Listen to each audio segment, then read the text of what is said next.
All right, here we go. You may have sensed that people are changing jobs more frequently than ever these days, and if you have, you are probably right, according to a 2018 article from the Society for Human Resource Management. In 2010, employees left 20 million jobs compared with 2018, when that number nearly doubled. Even adjusting for retirement, the numbers are high, with millennials leading the way and Gen Xers closely on their heels and baby boomers still at the lowest end of current and career-long job movement. Well, while the research may be split on why this occurs, such as the desire for promotion opportunities, being under poor management, the chance to relocate, and of course, a wage increase, it seems that overall there's no denying that people are more likely today to move around the work world than ever. You're listening to the Cairn 10 podcast, where we bring alumni back inside Cairn University. Today I'm joined by one successful alumna, Rachel Park, who graduated not long ago in 2010. Rachel started her professional career with the Campbell Soup Company as a retail business manager in the Virginia Beach area, where she promoted and executed sales initiatives directly in store. She held additional corporate roles at the Campbell World headquarters located in Camden, New Jersey, including working in analyst and managerial positions.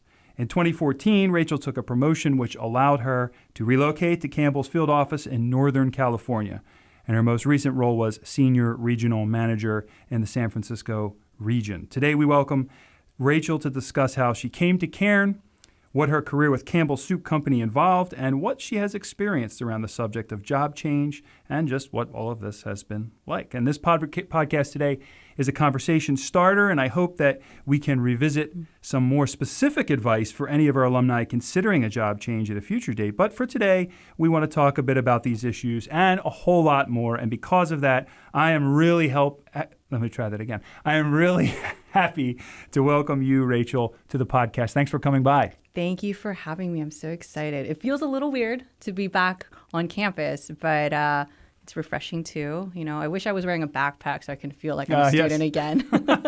Back here as a student. Exactly. With the requisite backpack. Yeah. Well, it's great to have you. Wanted to start talking about, in general, business. That has been your field. Did you always want to go into business? I didn't.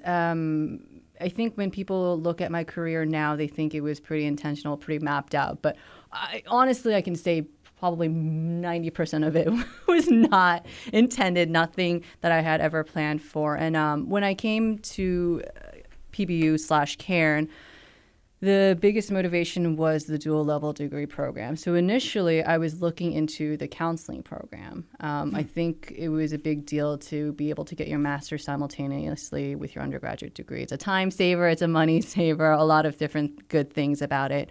But I think what I quickly found, and this was even before I got into the first year, so this all happened within the first semester, right? Where I kind of realized I'm way too emotional to go into counseling. Meaning, if someone was to tell me all of their problems, right, I'm going to take that home with me. And how are you going to have a career if you're going to take every single issue, all of them probably more negative and weighing down on you, home with you every day? And so I was kind of thinking through, what was the reason I wanted to go into counseling. And a lot of that was around helping people and having a purpose of the job that I'm doing is servicing you, is servicing the organization, right? That was just kind of the general idea. And so slowly, somehow I got into business, because you can go into any organization, for-profit, not-for-profit, non-profit, right? You can call a lot of different organizations and institutions a business. So I think for me, I looked at it from that perspective. Rather than saying I want to go into corporate America, right, I was like, well, it seems general enough that you are training yourself to be a good employee of an institution that's going to pay you, right? Yeah. So that's why I went into business. And like I said, it was about the dual level degree program, and business had one as well. So I was like, well, not really losing much, right? I've only taken gen eds thus far. I haven't done anything specific to any major. So I felt like the change was one where it was honestly something I probably haven't even thought about until you just asked me. Oh, yeah. Interesting. Yeah. Well, I'm happy to rehash a lot of these. Yeah, I'm doing a lot. And feelings and that kind of I'm doing a lot of reflecting today. Yes, I know. Yes, you have. Yeah. Well, that's great. How about Cairn specifically? I don't know that it's a super dramatic story, but how did you wind up studying here as opposed to any other university, Christian or otherwise? Yeah, well, it's probably the same story as like 80% of students here, where my mom actually got her master's here. It was PCB at the time, Philadelphia College of Bible. Yeah. And she got her master's in education. She thought very highly of the school and how deep rooted it was in Christian principles. And then I had a brother who came here, which I love him to death, probably doesn't influence my life as much, but I think it opened my eyes to the fact that you can get your college education from a Christian institute and you don't have to want to go into ministry. That was, it's not something that I knew existed, right? And I didn't even realize it was something that I wanted. But the moment that I knew I could get a degree in business and a degree in Bible, so you're not sacrificing anything, right? You're not compromising one study for another. They're both equally going to be full-time training, full degrees. And I was like, I think that's great. I think as a Christian, it makes sense for me to desire learning in that context. So introduction to Cairn, I guess in answering your question, how did I get to Cairn? Well, I heard about it through a family member, which is usually the case, I think, for a lot of students. And it resonated with me. The mission of the school, the vision that it has of putting forth educated Christians all resonated with me. And that's why I came here. That's great. I didn't know your mom was a grad. Yeah. I just realized that right now. Really? Yeah. Of course, We'll have to talk about that after the podcast. We need to make sure we send a mug along, some goodies. Yeah. That's great. Yeah. Well, how about your work with Campbell's? Talk about that. I mean, I confess, I read these. Of course, I know Campbell's soup, and I used to work at a supermarket. I stocked a lot of, in high school, Campbell's soup. They were very difficult. Although good. They all looked the same, but they were very hard to line on top of one another. But what all this experience at Campbell's, in brief, what did that entail? Oh wow, that's a really heavy-weighted question. Can you put 10 years of your past experience into in 2 minutes for the people listening? Please. Exactly. Yeah. Which it's so funny. I got distracted because I really wanted to let you know that we made those cans stackable. What? I think it's like 15 years ago. So it was even before I came into the company, but they are stackable now. Because I would have been stacking them before that initiative. And I'm like, you're welcome, high school students who have part-time positions as stockers in grocery stores. All of our soups.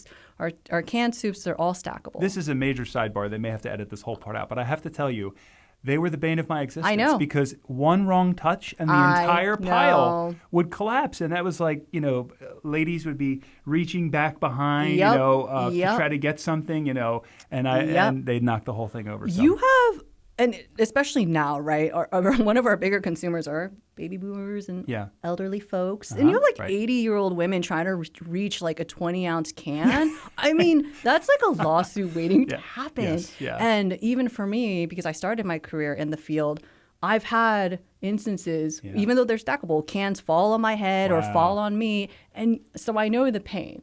So it's like a Campbell's rite of passage. Yeah, you have to get bonked in the head. Exactly. You have to have that, and you have to have a jar can of pasta spill all over you, which I have had. Yeah. So I've earned my right to be promoted. Yeah. So there was some retail involvement for you in your experience. Yeah. Okay. And I think that's going to be the norm for a lot of students going into general corporate America. I put in a tidbit at Chapel today about, hey, if you're going into the CPG industry, you might be working for one company and it's going to be, bought the next day, or you buy another company and all of a sudden you're owning 40% of the grocery store. So it's a really small world. Right. So with that said, I think for any student wanting to go into any of these companies, they'll most likely start in that type of field position, right? Because in this industry, that's the basics. Mm-hmm. Like, you need to know what the grocery store looks like. You need to know what they're looking for. You need to know, if you sell in a promotion, how that gets executed out, right? And not everyone starts their career that way. I don't want to make it seem like you have to start with that job. But at least for me personally, as much as I disliked that job, the learning that I got from that role, I've taken into every single role I've had afterwards. So yeah, started in the field, and I think people in the industry always have a lot more respect for me when I can, again, the whole thing about, did you have a can fall on your head? Same concept of accreditation. Yes. Yeah. I've done that before too. Yeah. Yeah. Well, how about maybe pick one of the other roles that you had, maybe your favorite or another that was maybe the most interesting, and what were you doing at that time for Campbell's? So, I really wanted to share this story because not a lot of people know this about my career because they see a consistency, from a resume standpoint. But I had the role, that field role, the retail business manager that we talked about, for exactly 1 year. And on the anniversary of my first year, Campbell's switched from having a direct team, which would include me, to going to a broker. So now using a third party to do that work. So about, I think it was like 500-600 people got laid off in that instance, which actually included me. And I know I was like, okay, this is not part of the plan, right? This is not how I imagined developing my career. And funny enough, I'm getting slightly sidetracked here, but funny enough, I actually really disliked this job. Everything was perfect. The pay, my manager, the company that I was working for, but the job in itself wasn't what I expected. And I was having a very hard time with it. But rationally, I knew I couldn't quit because I don't have experience. Like I'm not going to be able to find a job just as easy somewhere else. So my prayer, and I believe in having specific prayers. And I was like, dear God, thank you. I know this is a blessing. So I do thank you for that.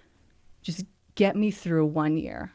Yeah. That's what I prayed. I think about that now. I was like, I should have said like 18 months and see if I got laid off in 18. But I was like, dear God, just get me through 1 year. Because with that, I know I can put that on my resume and find a different job.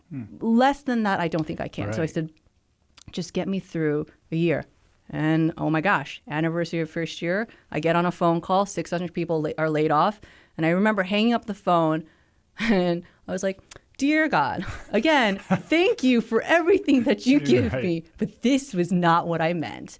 And so it put me in a position that I never thought I would find myself in, of like, okay, God, what next? Right? When I think about asking that question to God, I don't think this was the scenario I envisioned. But what happened was, even though these direct positions of field roles are taking off, they then created a retail department, because now you need a handful of people at the very least who know what they're doing to help lead this group of new brokers that they've hired. So I was promoted. It was actually a promotion into an analyst role at World Headquarters. That's what brought me back. And the thing is, my manager, who I absolutely loved, like I said, God provided all the other factors around me disliking my job. Everything else was unimaginably awesome. And I had this amazing manager who I'm still friends with now, who knew I didn't want to be in that role. And he's like, I promise I will do everything that I can to get you promoted, but I can't do it in less than 18 to 24 months. That's just how career mapping works in companies. They kind of have a stint and a time frame that they want you to be in it. And he's like, I promise I'll get you into something else, but I need you to hold on for 18 months. And between me and God, it was 12 months, but he wanted 18. So here I am going into an analyst role, being promoted into it in 12 months, which is the fastest that they had anyone come into headquarters from the field. And so I got into this job, and it was awesome in the sense that I enjoyed doing it. And it was difficult in the sense that because it's newly created, there was no job description. And that's another aspect of, I think, careers in corporate America. Companies are going through changes every single day, every single year. So jobs exist, they get eliminated, they get shifted, they get put under different departments. And so that's part of the skill sets that you need to develop in, hey, we're going to call it an analyst role, and you'll probably be working with some data, but you might be doing 10 different other things. We're not sure, but we'll figure it out as we go. And so that role, one, is the most memorable because of the blessing that it is to me in my life and my relationship with God, obviously. So that's always going to be the highlight.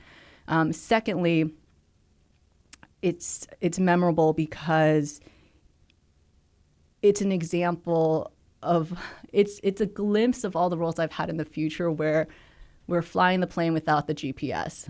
So you still got to do your day job, heads down, work hard, never fully knowing if this is what you're supposed to be doing or if you're doing a good job and things of that sort. So, and it's also probably the only job that I had where it's like a universal title. So if I say analyst, like I'm like, oh, okay, cool. I kind of have an idea of what you're doing. So it's a perfect snapshot, I think, of. We joked earlier about putting my 10-year career into a 2-minute conversation. Yeah, that one was probably the best one to give you a little bit of a snapshot what working in corporate America looks like. Right, yeah. Well, and I started with some of these, just a couple of basic observations, statistics on people changing positions. So is that something that you've observed? Do you feel like, being a grad from 2010, alumni or even non-alumni who graduated 20 years ago. Yeah. Do you feel like, here's the classic, millennial question, do you feel like you see that more among your peers, people looking to move either within or without companies? It certainly appears that way. And I don't think it's just for so-called millennials either. I think as some of the statistics bear out, it is becoming overall a more common thing. Have you observed that? Yes. Definitely. Yes to pretty much all your questions. So I think the reason the focus is on millennials is because of the reason behind why people are switching jobs. So I think millennials are actively doing it. I think, is it baby boomers that are right before us? Generation X, probably. Generation X. I thought that they were after us. Oh, or... Because it's XY. Oh, XYZ. You're right. Okay, sorry. Yeah. Sorry. It's so confusing. I don't even know. No. This actually matters because when I was a category manager, these were the terms I was using to share my insights. So I don't know why I got so confused all of a sudden. But anyway.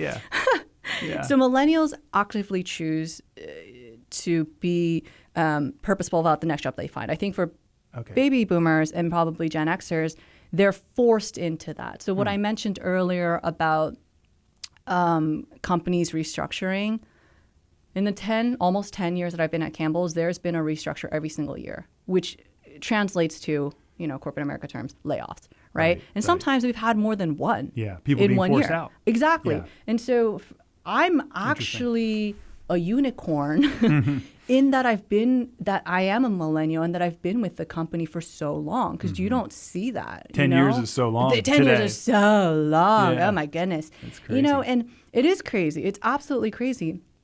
And, I don't know. I'm trying to think of how many people I actually started working at Campbell's with, and let's say out of the 100 people that I might have started, I maybe know 5 who are still there for one reason or another. Yeah.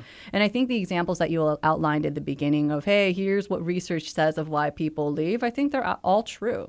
So like I said, if you get laid off, then you are forced to find a new job. And it actually has nothing to do with your competency level. So that's a little tidbit that I wanted to put into of encouraging folks who may have lost their job. One, as Christians, we should never fear because God's got it under control. He might want you exactly where he needs you to be. For me, my layoff was a bit of a shocker, but I was exactly where God had designed for me to be, and I was exactly where I prayed to be. So that was partially my fault. But, for people who have faced layoffs and who are almost 100% bound to face layoffs at some point in their future, one, I want them to take heart and be encouraged that it's so normal now in the industry that interviewers don't blink an eye. Yeah. They're like, hey, why are you looking for a new job? Well, I lost my old one. Oh, okay. We heard about that. We knew Campbell's was going through changes, so that doesn't surprise us. So we know it had nothing to do with your competency level. You weren't fired. You were just laid off, right? So that's a huge reason. From a strategic standpoint, for any students going out into the world now, or maybe more newbie alum, I actually would encourage them to consider moving companies, because from a salary standpoint, that's the only way you're going to get a salary boost. And I know it's not about money, but here's my thoughts on it.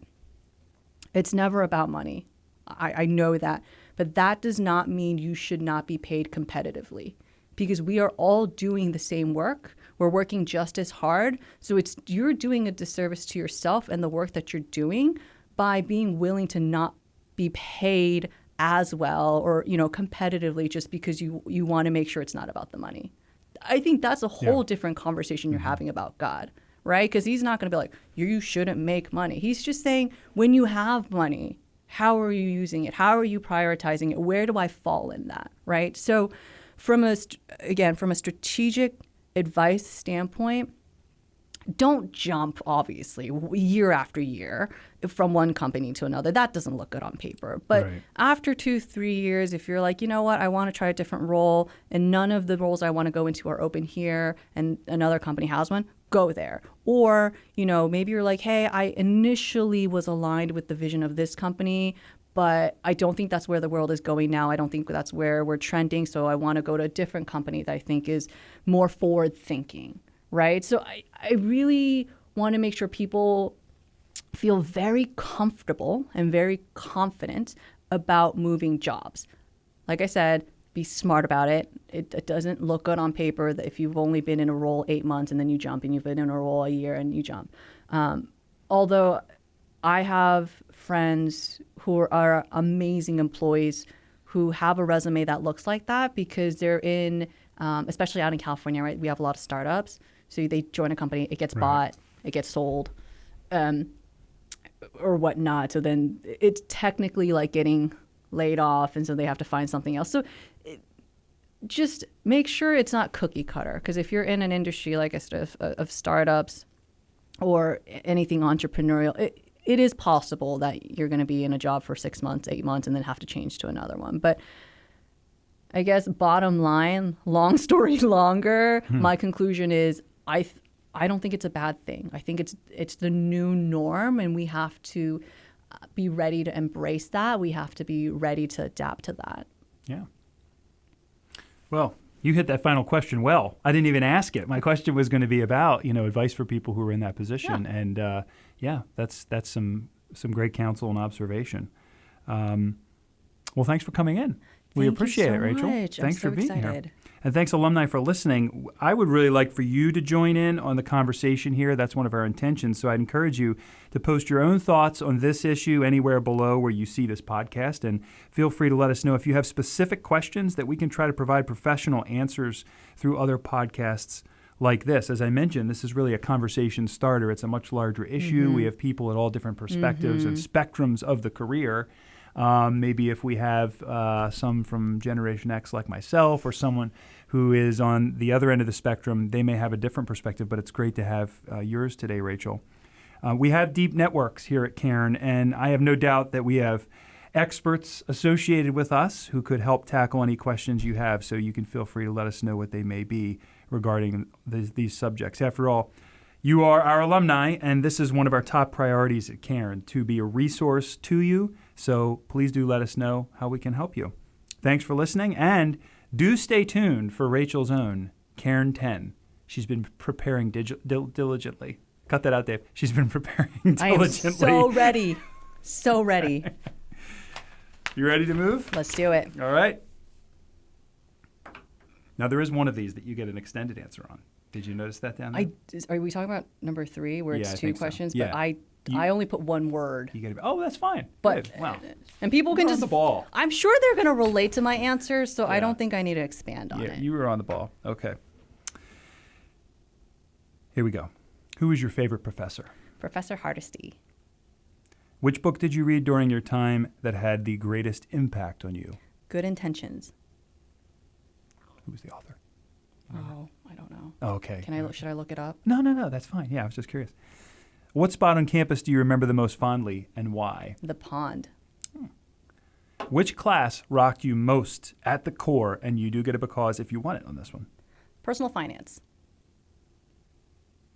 I almost want to ask a follow-up on that, but no, I will stick with the rules. Mystery. Who was your first roommate? Jen. What was your favorite non-academic related thing to do while you were a student here? Aslan. Asian students loving all nations. Which food in the cafeteria was your go-to? The deli. What was your favorite off-campus spot to go with friends? There's a shady little Chinese restaurant. Oh, yeah? next to the train tracks. So Yeah. that's not one word, but I don't even know what it's Is it called. still there now? I don't know. Okay, you have to stop on the way It's out. kind of really shady. Like there's no tables or anything. It was just quick takeout. Nice. Chinese takeout. Yeah. What did you miss most after you graduated? Miss Deborah Felix. And what is the one thing about Cairn that you hope will never change? Dr. Williams. Ladies and gentlemen, Rachel Park's own Cairn 10. In one of the quickest times I think we've ever been through.